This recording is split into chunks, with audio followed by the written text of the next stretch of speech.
주님의 은혜가 놀랍습니다. 딱 1년 됐는데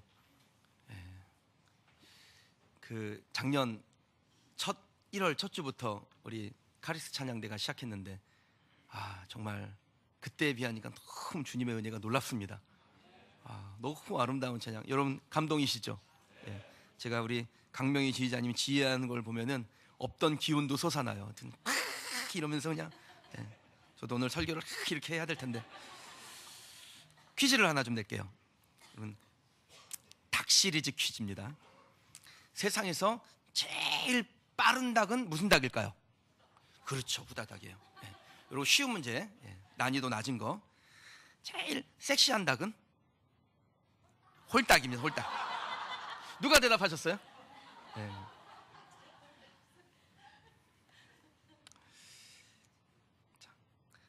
망할 대로 망해버린 닭은 쫄닭이 쫄닭. 방금 죽어버린 닭은 꼴까닭. 미쳐서 날뛰어 돌아다니는 닭을 무슨 닭이라 그럴까요?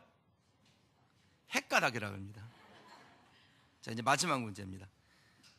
세상의 닭들 중에서 최고로 정말 좋은 닭이 있습니다. 이걸 무슨 닭이라 그럴까요?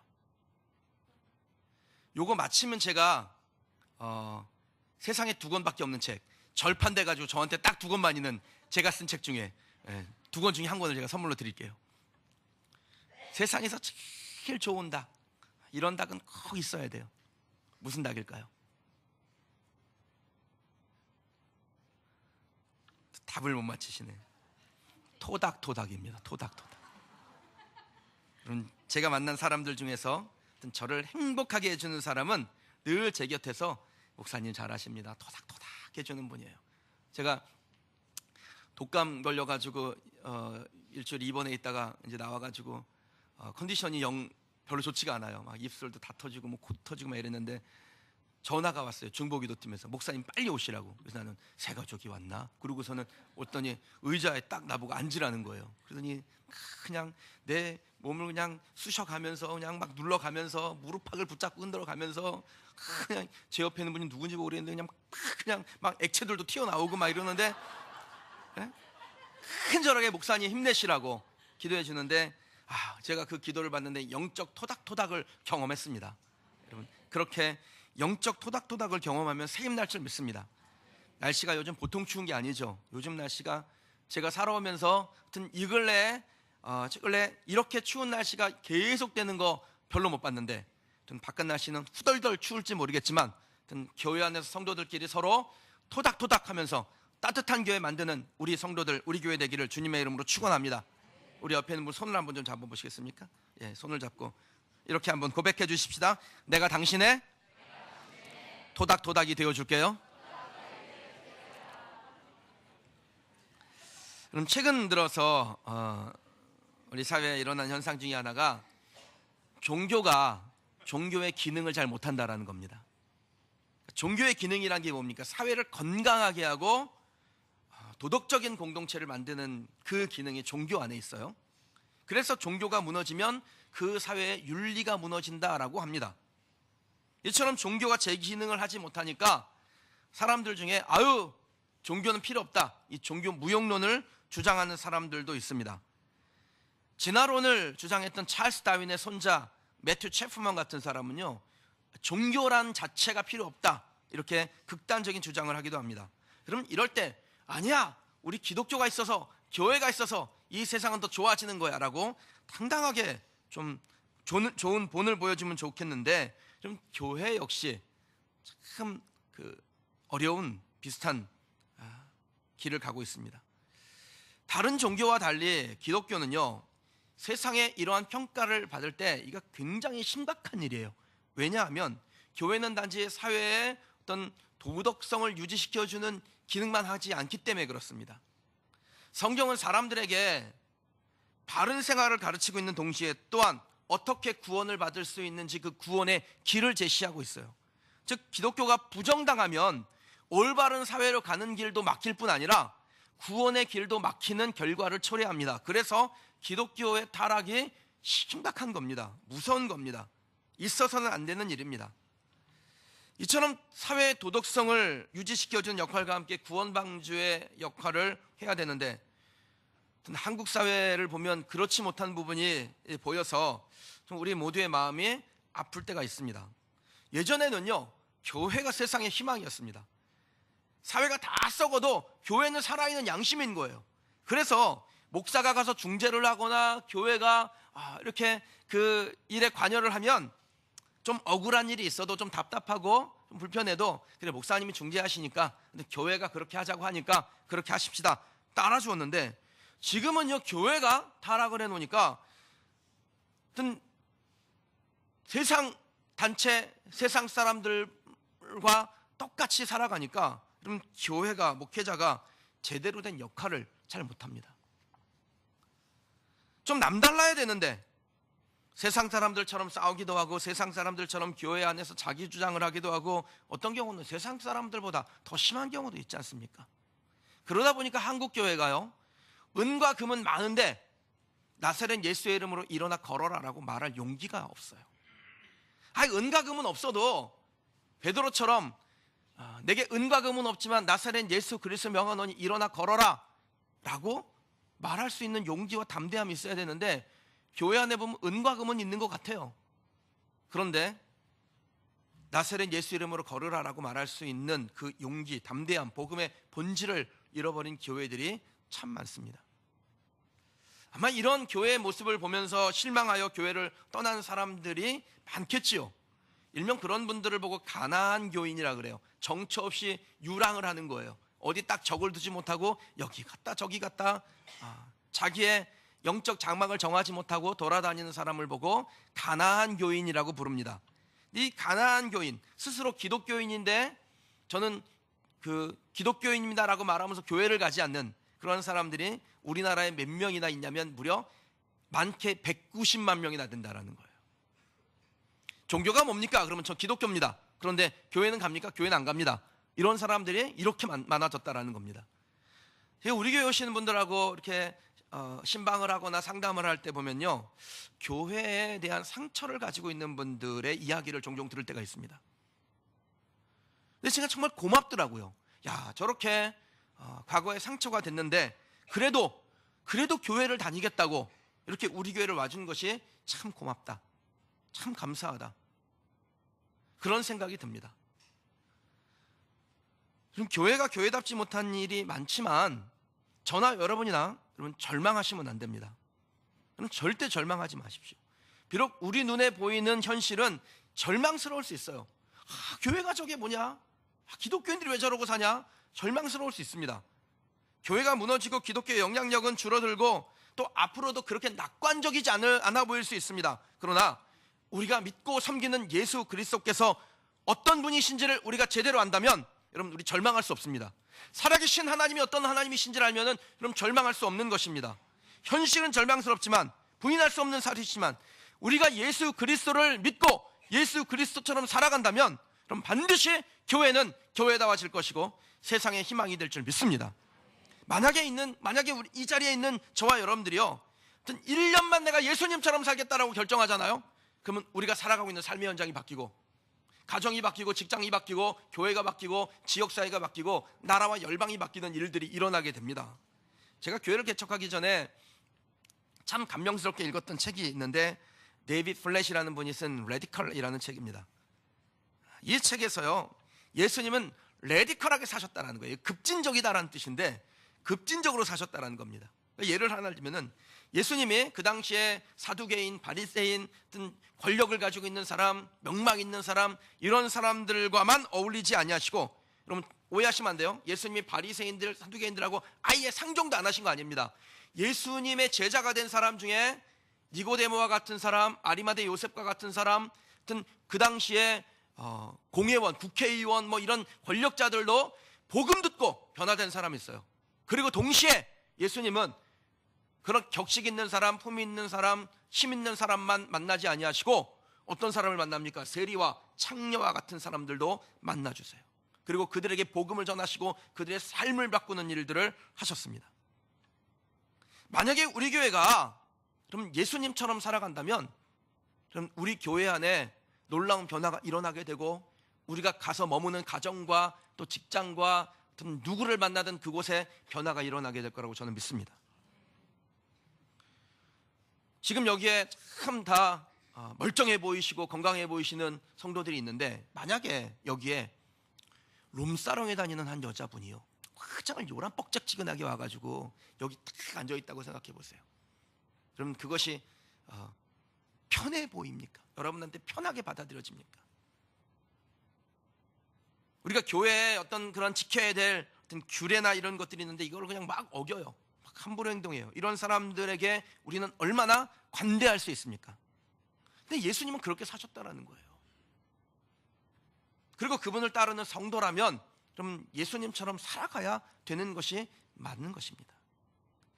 이 데이비 플랫 목사님이 자기가 담임하는 교회 성도들에게 삶을 바꾸는 5가지의 급진적 제안을 하셨는데, 첫 번째는 전 세계를 위해서 기도하라는 겁니다. 여러분, 성도들이 품이 작으면 안 돼요. 성도들 품이 크셔야 돼요.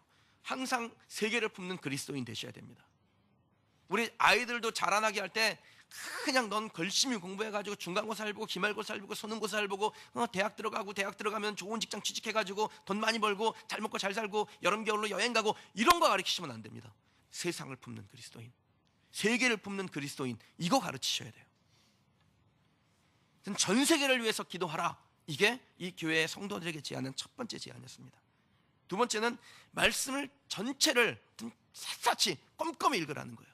누가 와서 무슨 말을 해도 저것이 복음이다 아니다, 이단이다 아니다, 저것이 생명의 말씀이다 아니다를 결정할 수 있어야 될 거 아닙니까? 세 번째는 의미 있는 곳에 당신의 돈을 쓰라 라고 했어요. 그러면 사람들이 의미 없는 일에 자기의 돈을 많이 씁니다. 째고 막 그냥 넣고 하는 일에 돈을 많이 써요. 진짜 의미 있는 일에 돈을 쓰셔야 되는 거예요. 돈이란 거는 의미 있는 일에 쓰셔야 되는 겁니다. 네 번째는 당신이 필요로 하는 곳이 있다면 익숙하지 않은 그곳에서 일하라 그랬어요. 그럼 우리가 익숙하지 않은 곳에 간다는 게 얼마나 어려운 일입니까? 그런데 익숙하지 않은 그 일을 하는데 주저하지 말라는 것입니다. 다섯 번째는 복음적인 지역교회를 함께 섬겨라, 헌신하라 라는 거예요. 교회를 정하지 아니하고 이것저것 다니면서 그냥 큰 말씀만 듣는 거, 그거 유익한 거 아닙니다. 헌신된 지역교회를 찾고 그 헌신된 지역교회 안에서 함께 섬기며 하나님의 나라를 만들어가는 것, 그것이 예수님이 우리에게 제안하신 방식이에요. 그럼 이것이 사실 제가 읽어보니까 급진적일 것도 없어요. 이거 당연하고 마땅한 거예요. 그런데 현재 안일하게 살아가는 저와 여러분들에게 이렇게 살면은 변화가 일어나게 될 겁니다. 오늘 예배하는 저와 여러분들이 1년만 이렇게 살기로 결정하십시오. 그러면 우리 주변에 변화가 일어나게 될 줄 믿습니다. 가정에 변화가 일어나고 또 우리의 직장에, 기업에, 삶의 현장에 변화가 일어나게 될 겁니다. 말씀 듣는 여러분이 하나님 앞에 나 예수님처럼 살아보겠습니다, 오늘 들은 말씀대로 하나님 살겠습니다라고 결단하는 그런 믿음의 고백이 있기를 주님의 이름으로 축원합니다. 교회를 교회답게 만드는 일에 헌신하십시오. 교회를 세상에 희망되게 하는 일에 쓰임받는 저와 여러분 되시기를 원합니다. 우리가 올해 들어서 예배를 마칠 때 교회여 일어나라 라는 찬양을 하는데, 이게 괜한 외침이 되어서는 안 되는 것입니다. 교회가 일어나려면 어떻게 해야 됩니까? 하나님께서 우리에게 맡겨주신 일을 실행으로 옮기고 열매를 거두면 교회는 자연스럽게 일어나요. 세상에 빛이 되는 것입니다. 우리가 무엇을 실천할 때 교회가 세상의 소망이 되고 빛이 되고 정말 일어나 웅비할 수 있을까요? 첫 번째는요, 그럼 각자의 자리에서 조화를 이루십시오. 각자의 자리에서 조화를 이루어내셔야 됩니다. 오늘 본문에 보니까 이 성전 내부를 어떻게 장식했는지, 요즘 말로 말하면 인테리어를 어떻게 했는지 이거 설명하고 있습니다. 29절에 보니까 솔로몬이 모든 내외소의 사방벽에 구룹 문양과, 구룹은 그 성전을 지키는 천사를 말해요. 날개 달린 천사를, 이 구름 문양과 종려와 핀꽃 문양을 아로 새겼다라고 말씀합니다. 32절에도 내소로 들어가는 문에 감람나무로 만들어서 거기다가 구룹과 종려와 핀꽃을 새겨놓고 금으로 딱 덮었다, 이런 말씀이 기록되어 있습니다. 성전 내부가 얼마나 아름다웠겠어요. 들어가니까 그냥 이 천사의 모양과 종려나무의 모양과 또 활짝 피어져 있는 꽃을 정말 아름답게 새겨놓았어요. 세심하게 들어간 그 문양들을 볼 때 아름답다, 멋있다 탄성을 자아냈을 것입니다. 온 성전 안에 말씀의 수호자인 그룹 천사와 번영을 상징하는 종려와 부흥을 상징하는 핀꽃으로 장식되었습니다. 그런데 매우 규칙적이고 균형 있게 조각됐다라는 거예요. 정확하게 있어야 될 장소에 새겨졌습니다. 아무렇게나 조각된 게 아니에요. 여기는 이거 저기는 적어 놓고 이런 게 아니라 가장 아름다운 조각을 새겨 놓되 정확하게 있어야 될 그 자리에 질서 있게 조각되었다라는 겁니다. 만약에요, 그 조각들이 아무리 뛰어난 조각가가 조각했어도 거기다가 그냥 규칙적이지도 않고 질서도 없게 아무렇게나 새겨 넣었다면 그 모양 하나하나는 이뻤을지 몰라요. 그러나 전체를 볼 때 아름답지 않은 것입니다. 고린도전서 14장 33절에 보면 하나님은 무질서의 하나님이 아니시라 그랬습니다. 하나님은 질서의 하나님이세요. 하나님은 정결하고 균형 있어야, 그리고 있어야 될 곳에 정확하게 박혀 있어야 그것을 좋아하십니다. 질서의 하나님이시니까. 질서를 무너뜨리고 자기 마음대로 하는 것은 하나님의 방식이 아닙니다. 여러분 잘 기억하시기 바랍니다. 하나님의 방식은 조화입니다. 균형입니다. 제가 목회를 하면서 여러분에게 자주 말씀드리는 게 뭡니까? 저는 굉장히 균형 있는 목회를 좋아합니다. 선교에 열심히 하는 거, 선교만 하는 거 균형 없잖아요. 교육만 열심히 하는 거 균형 없지요. 예배만 드립다 드리래요. 균형 없는 거예요. 교육이든 선교든 예배든 교제든 균형 있게 되어질 때 교회는 조화로운 겁니다. 여러분들이 교회를 위하여 섬길 때도 마찬가지예요. 조화를 이룰 때, 서로와 서로가 조화를 이루어서 사역할 때, 그때 아름다운 것입니다. 솔로몬 성전에 있는 문양들이 조화롭게 조각되었고 그로 인해서 성전은 아름다워질 수 있었습니다. 만약에 이 조각된 문양들이요, 어떤 건 크고 어떤 건 작고 천사들만 쫙 나오다가 또 종류만 쫙 나오다가 그랬으면은 어지러웠을 것이고 성전의 내부는 아름답지도 빛나지도 않았을 것입니다. 그럼 교회도 마찬가지입니다. 교회는 모든 성도들이 서로 조화를 이루어서 질서를 지킬 때 빛이 나고 아름다운 교회가 되는 것입니다. 여러분들이 있어야 될 그 자리에서 맡겨진 일에 최선을 다하며 서로 조화를 이루어갈 때 교회가 빛이 나고 아름다워집니다. 저는 목회의 자리에서, 찬양대는 찬양대의 자리에서, 교사는 가르치는 자리에서, 셀리더는 자기의 셀을 섬기는 그 자리에서 묵묵히 최선을 다할 때 교회가 일어나 빛을 발하게 될 줄 믿습니다.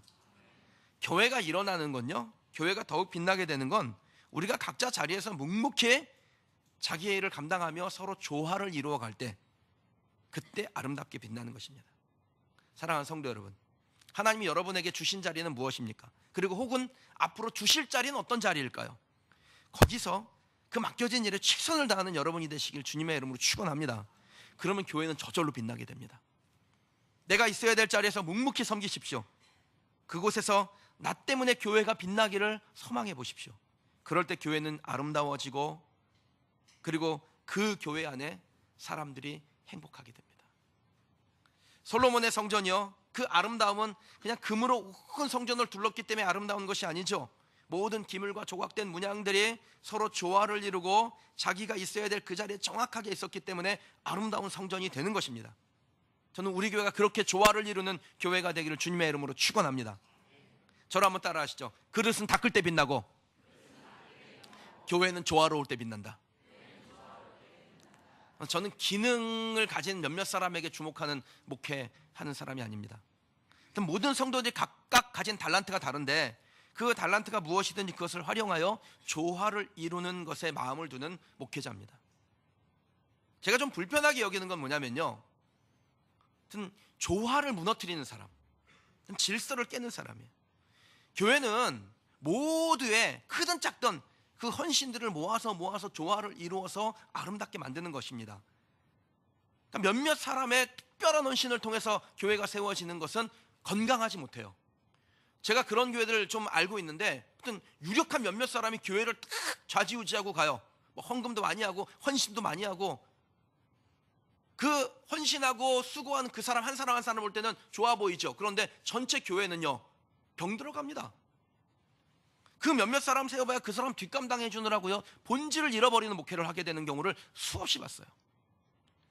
진짜 하나님 나라와 상관없는 일에 목회에 역량을 쏟아붓고 있더라고요. 그럼 앞장서서 일하는 거 좋은 겁니다.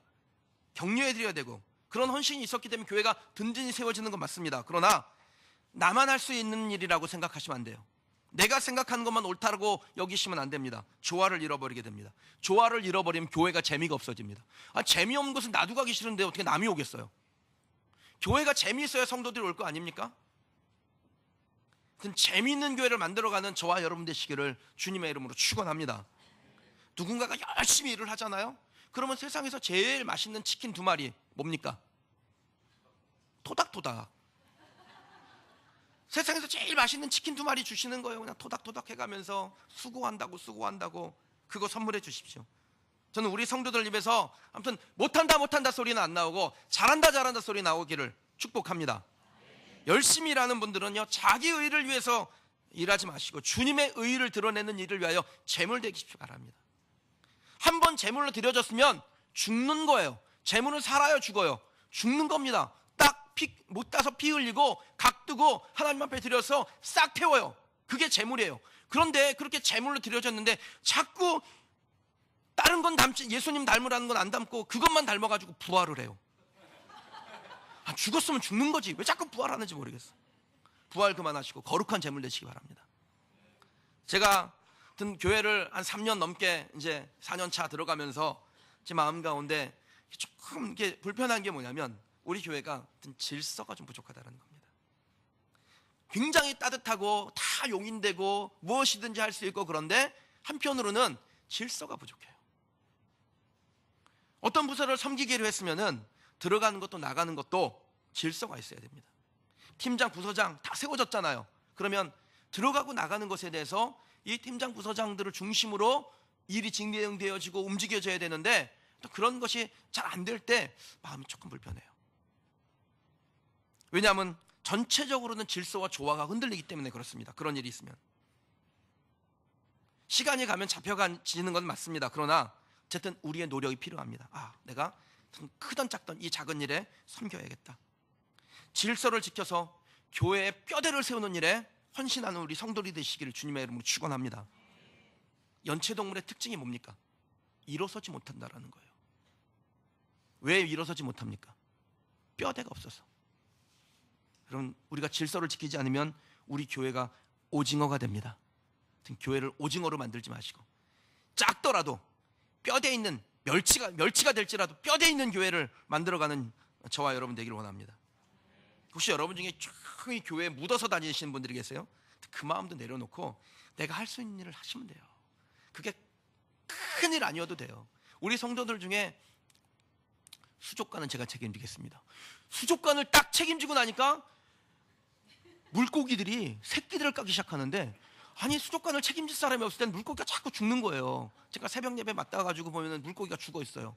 그러면은 이 물고기들 어떡하지 그랬는데 수족관을 책임지고 나니까 이 물고기들이 얼마나 서로 예전에는 외면하더니 서로 눈을 마주치고 내가 안 보는 사이에 뽀뽀를 얼마나 했는지 아침에 가보면 새끼들을 그냥 엄청나게 나눈 거예요. 여러분, 누군가가 이렇게 작은 일에 섬기니까 부흥을 하게 되더라고요. 저는 우리 교회가 수족관만 부흥하지 않았으면 좋겠습니다. 목사님, 이 화분은 제가 책임지겠습니다.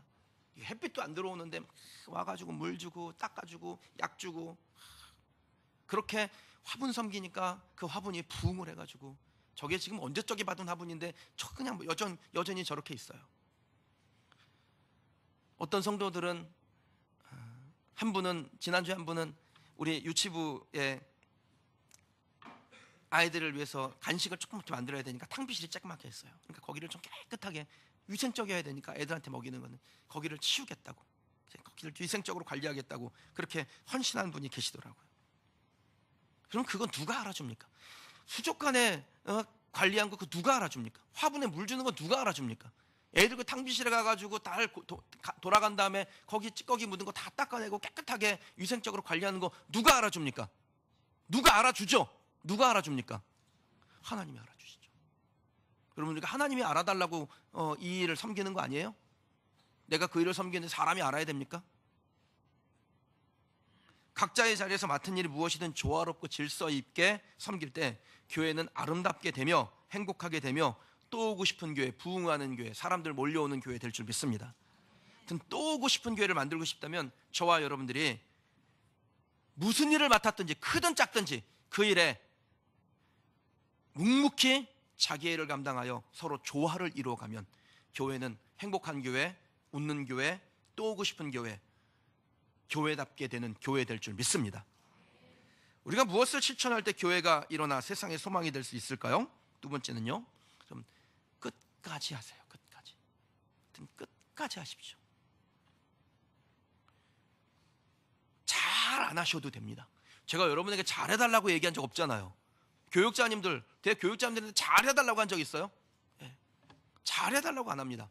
대신에 끝까지 하자 그래요. 끝까지. 우리에게 맡은 것 끝까지 하자고. 37절 38절 말씀 같이 한번 읽어보겠습니다. 시작. 넷째 월에 여호와의 성전 기초를 쌓았고 11째 불월 곧 8째 달에 그 설계와 식양대로 성전 건축이 다 끝났으니 솔로몬이 7년 동안 성전을 건축하였더라. 아멘. 그러면 솔로몬이 7년 만에 모든 성전의 내외부 공사, 뼈대를 세우고 골조를 잡고 지붕을 얹고 인테리어를 딱 마치는 공사를 끝냅니다. 근데 이 7년의 세월이 짧은 세월일까요? 긴 세월일까요? 긴 세월이에요. 왜냐하면 건축물 자체가 가로 90m, 세로 27m, 높이 13.5m, 평수로 치면 73평. 우리 교회가 지금 이게 76평이에요. 예배당 안이. 그러니까 딱 우리 교회만한 성전을 짓는데 얼마 걸렸냐면 7년 걸린 거예요. 73평짜리 건물을 짓는데 7년이나 걸렸으면은 여러분 엄청나게 오래 걸린 것이죠. 여러분 왜 이렇게 오랜 시간이 걸렸을까요? 성전 짓는 솔로몬의 태도로 봤을 때 짓다가 아유 돈 없으니까 나중에 짓지 뭐, 그리고선 한 1년 팽개쳤다가 그런 건 아니었습니다. 정말 온 힘과 정성을 다해서 성전을 지었으니까 이 73평짜리 건물을 짓는데 7년이나 걸렸으면 뭔가 이유가 있는 거예요. 그 이유가 무엇일까요? 오늘 우리가 읽은 말씀에 이유가 있습니다. 38절에 보면 매우 의미 있는 문장이 하나 나오는데 그 설계와 식양대로라는 표현입니다. 성전 건축을 7년 동안 하는데 하나님께서 주신 그 설계대로, 그 식양대로 성전을 건축했다라는 거예요. 그래서 오래 걸린 것입니다. 몇 센치 오차가 나오면 그냥 받아줘야 되는데, 넘어가야 되는데 솔로몬이 그것을 허락하지 않은 거예요. 왜요? 설계대로 아니니까, 식양대로가 아니니까. 지금도 건축물을 지을 때 건축 오차 허용 범위라는 게 있습니다. 그러니까 건물을 다 짓고 설계대로 되었는지 감리를 해요. 감리를 하는데 이게 그 넓게는 약간 10cm 정도, 그러니까 쫙 벽을 세웠는데 원래 설계대보다 10cm 살짝 꺾어졌어요. 그래도 10cm까지는 봐주겠다. 짧은 간격의 벽은 4.5cm, 이렇게 딱 수치가 정해져 있습니다. 현대 건축물도 이런 오차를 인정합니다. 그런데 솔로몬은 그게 인정이 안 됐던 거예요. 설계가 조금이라도 틀리면, 설계가 조금이라도 틀리면은 다시 시작해야 되는 거예요. 그룹 다음에 종료 다음에 핀꽃, 이렇게 순서대로 가야 되는데 설계를 이게 자꾸 조각을 하다 보면은 깜빡하고 그룹 다음에 종료를 건너뛰고 핀꽃을 딱 새겨 넣은 거예요. 그걸 누가 합니까? 그 성전 위에 꼭대기에 그려져 있는 거 거기다 금으로 싹 입혀놓으면 그냥 반짝반짝이지, 그걸 누가 합니까? 그런데 그렇게 조각을 해놓으면 솔로몬이 와서 감리를 보겠죠. 감리를 보는데 딱 잘못된 걸 발견하면 여기서부터 여기까지 전체 다시, 진짜 일꾼들이 미치고 팔딱들을 이루시죠. 모르긴 몰라도 이 성전을 짓는 동안에 신하들이 또 백성들이 이 소리 저 소리 했을 거예요. 솔로몬 왕이시여, 시간도 없는데 빨리 이 공사를 마쳐야 되는데 이건 소모적인 겁니다. 낭비하는 겁니다. 왜 이런 방식을 고집해야 됩니까? 이런 얘기 안 했겠습니까? 했겠죠. 우리식으로 말하면은 땅바닥에 엎드려가지고 저거나 통촉하여 주옵소서, 이러시면 안 됩니다, 막 이런 이야기를 하는데 솔로몬이 단호하게 얘기하는 거예요. 안 돼요. 절대로 안 됩니다. 반드시 하나님께서 우리에게 주신 설계대로 해야 됩니다. 식양대로 그려야 됩니다. 만들어야 됩니다. 그럼 솔로몬은 성전을 짓는 동안 자기의 생각을 다 내려놨습니다. 솔로몬 동방의 지혜자 중에 지혜자라 그랬어요. 남다른 생각이 있는 사람이었습니다. 그럼 지혜로운 사람의 특징이 뭡니까? 융통성이 좋다라는 거예요. 남들이 생각하지 않는 걸 잘 생각해요. 그래서 빨리빨리 일을 처리해요. 자기 생각대로라면 훨씬 빠르게 공기를 단축할 수도 있고 또 더 아름다운 건물을 지을 수도 있었습니다. 더 멋진 건물 지을 수 있죠. 그런데 솔로몬이 그 순간순간 그런 마음이 들 때마다 자기의 생각을 입 밖으로 끄집어내지 않습니다. 도리어 무슨 말을 끄집어냅니까? 유일하게 했던 말이 뭡니까? 설계대로 했습니까? 식양대로 했습니까? 하나님께서 우리에게 주신 그 설계대로 그 일을 마쳤습니까? 이것이 솔로몬이 자기의 입 밖으로 끄집어냈던 말입니다. 왜 그랬습니까? 하나님이 원하시니까. 그러면 하나님이 우리에게 원하시는 것은 더 효과적이고 더 효율적인 결과를 원하시지 않습니다. 하나님이 원하시는 것은 충성이에요. 충성. 어떤 일을 맡았든 크든 작든 간에 그 일에 자기의 생각이 들어가지 않냐고 주인의 마음을 가지고 충성하는 것, 그것이 하나님께서 원하시는 것입니다. 사랑하는 여러분, 하나님께서 여러분을 부르셔서 어떤 일을 맡기셨습니까? 어떤 직분을 받으셨습니까? 중요한 사역을 맡으셨습니까? 여러분이 생각할 때 별로 중요하지도 않은 일 같으십니까? 무슨 일을 하나님이 여러분에게 맡기셨든지 그 일을 할 때 하나님이 내게 원하시는 것이 무엇인지에 주목하는 여러분 되시길 주님의 이름으로 축원합니다. 하나님이 원하시는 게 뭡니까? 잘하는 거예요? 아니에요. 달란트 비유에서 우리에게 말씀하시는 것을 생각해 보십시오. 달란트를 1달란트, 2달란트, 5달란트 나눠줬습니다. 그리고선 그 주인이 그 종들에게 원하는 것은 무엇이었습니까? 넌 5달란트 줬으니까 넌 많이 남겨야 돼. 내가 너한테 많이 줬으니까. 이게 아니었어요. 1달란트든 2달란트든 5달란트든 남기는 거예요. 최선을 다하는 거예요. 끝까지 충성하는 거예요. 그리고서 남겨오니까 그것이 무엇이건 간에 결과와 상관없이 주인의 평가는 똑같았습니다. 착하고 충성된 종아, 내가 작은 일에 충성하였으니 내가 너에게 더욱 큰 일을 맡기리라. 내 생각 내려놓고 내 감정 내려놓고 내가 여기서 어떤 이익을 얻을 것인지, 내가 대접받고 있는 것인지, 내가 존중받고 있는 것인지, 이런 생각 다 내려놓고 오직 하나님을 위하여 마지막 그 순간까지 충성하는 여러분 되시기를 주님의 이름으로 축원합니다. 그래서 하나님이 찾으시는 사람, 하나님의 기쁨이 되는 그런 성도들이 되시면, 여러분, 우리 교회는, 여러분이 머물고 있는 그곳은 빛나는 교회, 그리고 하나님께서 세워서 들어 쓰시는 교회가 될 줄 믿습니다. 우리가 잘 아는 예술가 중에 부아나로티 미켈란젤로라는 사람이 있습니다. 이 사람이 여러 가지 작품 중을 그리고 조각하고 만들었는데, 그 중에 그 시스나 성당의 천정의 벽화를 그렸는데, 이게 벽화를 얼마나 오래 그렸냐면 4년이라는 세월 동안 그렸어요. 진짜 긴 시간이 소모된 거작 중의 거작입니다.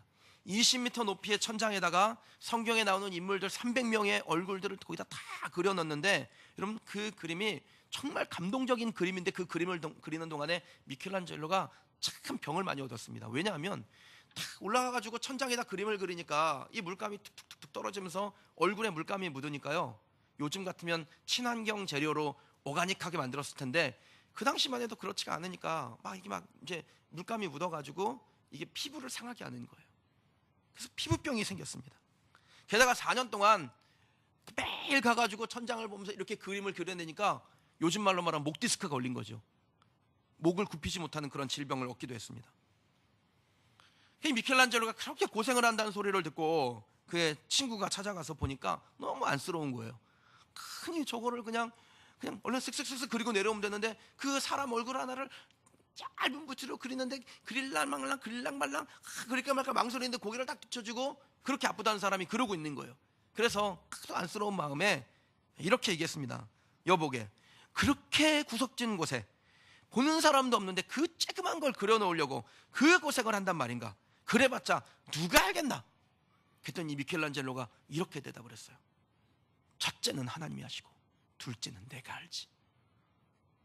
그럼 충성은 하나님과 자신에게 부끄러울 것이 없는 것이, 하나님과 자신에게 부끄러울 것이 없이 드려지는 것이 충성인 줄 믿습니다. 나 자신에게조차 부끄럽다면 하나님 보시기에는 당연히 부끄러운 것이죠. 저나 여러분이나 하나님과 또 나 자신 앞에 부끄러울 것이 없는 충성된 일꾼이 되기를 주님의 이름으로 축원합니다. 말씀을 맺겠습니다. 오해와 핍박을 받고 300년 동안 핍박을 받았던 로마의 그 기독교가 300년 후에는 로마의 국교로, 모든 사람들이 믿어야 될 종교로 변화되는 놀라운 일들을 이뤄냈습니다. 기독교인들을 핍박하며 잡아 죽이고 사자우리에 집어던지는 그 형벌을 주는 그 무시무시한 상황에서 그 핍박을 피해서 지하 카타콤으로 동굴로 숨어 들어갈 때 좀 이런 날이 올 거라고 상상도 못했겠죠. 근데 그렇게 박해받던 기독교가 어떻게 로마를 완전히 통일하고 로마의 국교가 되는 그러한 기적과 같은 일을 이뤄낼 수 있었을까요? 그럼 그 이유는 절망의 순간에도 포기하지 아니하고 묵묵히 예수님처럼 살았기 때문인 줄 믿습니다. 고난 중에도 교회를 빛내는 일에 희생하며 맡겨진 일에 최선을 다하고 충성을 다할 때 놀라운 변화가 그들의 삶 가운데 일어나게 되는 것입니다. 그럼 한국 교회가 위기입니까? 다들 그렇게 말하죠. 위기라고 말합니다. 제가 어제 건축위원들 몇 분하고 이제 우리 교회가 어떻게 교회를 건축할 것인가, 좋은 교회를 좀 탐방하려고 새 교회를 하루 종일 돌아봤어요. 근데 돌아보면서 그 목사님 설명하시는 목사님들이 정말 은혜죠. 안면도 없어요. 그냥 잘 지어진 교회라 그래서 전화해서 교회를 좀 탐방하고 싶다 갔더니 그 바쁜 시간에 토요일 오후에 시간을 1시간 반씩 할애해가지고 본인이 교회를 어떻게 지었고 또 그린시티 교회가 어떻게 교회를 지어야 된다는 이야기를 잘 해주시더라고요. 하시면서 그분이 두 가지 이야기를 했습니다. 오늘 오신 목사님하고 성도들을 보니까 그린시티 교회가 큰 일을 하겠습니다. 저보고 큰일 낼 사람이라 그러더라고요. 그래서 좋은 일에 큰일 내려고. 동시에 하신 말씀이 뭐냐면, 아이고 이 어려운 때에 교회가 그런 일들을 감당하다니 참 안쓰럽고 대단합니다. 그런 이야기를 하십니다. 그럼 위기인 것은 맞습니다. 그런데 이 위기라는 한자를 풀어보면요, 위태할 위자에 들기자를 씁니다. 근데 이 기자라는 단어를 또 어디서 쓰냐면 기회라는 단어에서 똑같은 단어를 써요. 그게 무엇을 말합니까? 위기는 위태함이 깃드는 거예요. 그런데 동시에 그 안에 새로운 기회가 열리는 것입니다. 지금 우리의 상황이 위태합니까? 그럼 위태할 수 있지요. 그러나 우리가 교회를 다시 한번 일어나게 하기 위해서 서로가 서로를 향하여 조화를 이루고 질서를 지키고 아름다운 교회를 만들어가고자 노력한다면 교회는 다시 일어나게 될 줄 믿습니다. 교회를 세상 가운데서 빛내게 하기 위해서 맡은 일에 최선을 다하고 끝까지 충성한다면 교회는 비상할 기회를 얻게 될 줄 믿습니다. 다시 한번 부흥하는 기회, 세상의 희망이 되는 기회를 얻어내는 것입니다. 그럼 제 말이 어느 날에 일어날 일 같습니까? 그럴지도 모르죠. 그러나 저는 믿습니다. 지금 우리가 나무를 심으면 다음 세대는 그늘을 얻습니다. 내가 지금 나무 심는 거는 별로 의미 없는 일 같아요. 내가 그 그늘에 들어가지도 못할 것 같아요. 그런데 우리가 나무를 심어 놓으면 세월이 흘러서 우리의 다음 세대는 그곳에서 그늘을 얻게 된다는 거예요. 지금 우리가 교회를 교회되게 하는 일에 조화를 이루고 질서를 지키고 충성을 다하면 교회는 훗날 세상의 소망이 될 겁니다. 대한민국의 예수 믿는 사람들 때문에 오늘과 같은 발전을 이루었다는 고백을 듣게 될 줄 믿습니다. 저와 여러분이 그날을 기대하며 오늘 하루를 충성하며 하나님의 백성으로 살아갈 수 있기를 주님의 이름으로 축원합니다. 교회를 빛내기 위해서 맡은 자리에서 최선을 다하고 조화를 이루는 성도들이 되시기를 주님의 이름으로 축원합니다. 그러면 반드시 수년 내에 하나님께서 우리를 일으키셔서 부흥의 파도를 타게 하시고 놀라운 변화를 일으켜 주시고 우리 교회가 한국교회의 모델이 되고 저렇게 교회하면 저렇게 신앙생활하면 저렇게 목회하면 다시 한번 부흥의 파도에 올라설 수 있겠구나, 그런 도전을 주는 그런 리딩 처치가 될 줄 믿습니다. 그렇게 소망하시면서 하나님의 나라를 만들어가는 우리 그린시티 교회 믿음의 가족들이 되시기를 주님의 이름으로 축원합니다. 오늘 주신 말씀 놓고 함께 기도하겠습니다. 교회 어떻게 일어납니까? 교회 어떻게 세상 가운데 소망이 될 수 있습니까? 교회 어떻게 빛나게 됩니까? 하나님께서 예수 그리스도의 피값 주고 사신 교회가 어떻게 세상 가운데서 소망이 될 수 있습니까? 오늘 우리에게 주신 이 말씀을 통해서 두 가지 발견합니다. 하나는 조화로운 그 질서를 지켜나가는, 그래서 하나님의 나라를 세워나가는 각자의 역할을 감당하는 지체가 되는 것입니다. 두 번째는 맡겨주신 일에 뒤로 물러가지 아니하고 충성을 다하는 거예요. 하나님은 우리가 뒤로 물러가 침륜에 빠질 자가 아니라 구원을 이루는 능력을 가지고 있는 자라 그랬습니다. 하나님 우리에게 그렇게 기대하시고 있습니다. 여러분, 하나님의 기대를 저버리지 마십시오. 조화를 이루며 끝까지 충성을 다하면 하나님이 그런 우리를 통해서 하나님의 나라를 만들어 가실 겁니다. 교회가 세상의 소망이 되게 하실 겁니다. 여러분을 한 사람 한 사람 사용하여 하나님의 능력의 도구가 되게 하실 줄 믿습니다. 그렇게 소망하며 하나님 앞에 결단하는 기도 올려드리십시다. 하나님께서 세우신 이 교회, 내가 한 가족이 돼서 이 교회를 섬기는 중에 있습니다. 하나님 아버지, 조화로운 성도 되게 하시고 질서를 지켜 이 교회의 영적인 뼈를 잘 세워나가 그곳에 아름다운 살을 붙이고 또 아름다운 교회를 만들어가는 일에 헌신하게 하여 주옵소서. 맡겨주신 일이 크던 작던 그 일에 충성을 다하고 끝까지 하는 하나님의 사람 되게 하여 주옵소서. 그렇게 주님 앞에 이 시간 합심하여 기도하십시다.